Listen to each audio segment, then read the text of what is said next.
This year, more workers will die as a result of motor vehicle collisions than in any other line of work.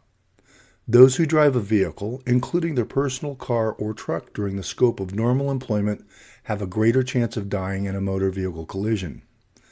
A motor vehicle can also be a lethal weapon that can inflict serious damage, altering and ending lives in the blink of an eye. Companies have been sued for damages, even forced to close their doors. Some employees have even served time in jail due to negligence or unsafe practices.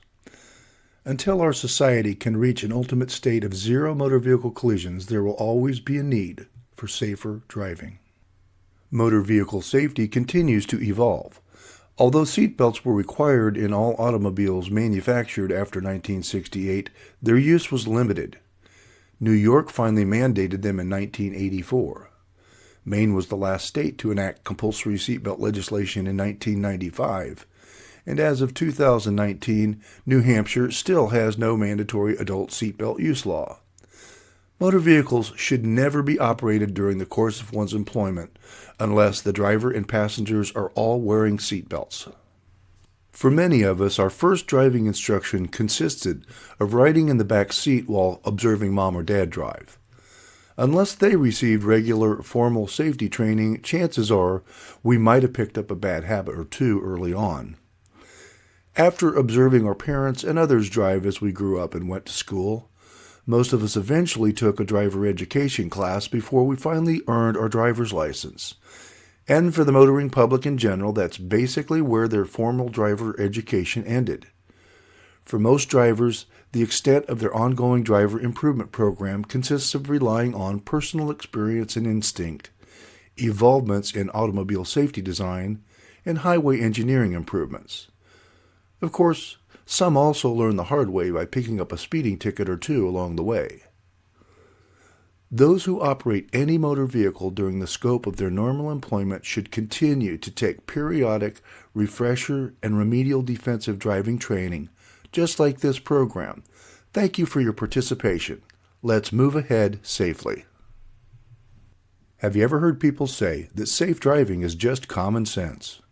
As much as they'd hoped this to be the case, little do they realize that common sense might actually be the least of their senses.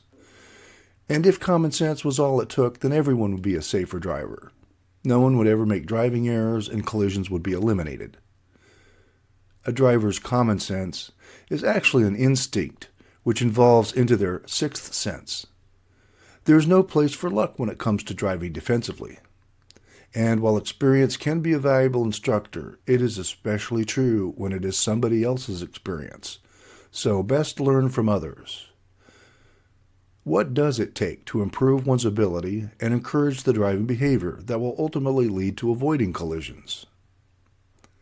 A higher degree of knowledge, alertness, and foresight in recognizing potential unsafe conditions and crash scenarios, and in exercising the judgment and skill necessary to protect ourselves and others. It's impossible to be an accomplished driver unless we know the laws that govern driving. And although learning the laws that govern driving is important, it's still not enough. There are other laws that govern driving, those which we cannot see, but they exist and affect our driving nonetheless. These are the laws of nature, physics, and mathematics, such as gravity, momentum, or the coefficient of friction. While you don't have to be an Einstein to learn how to drive, you must be able to appreciate and apply these laws to your daily driving in order to become a safer driver.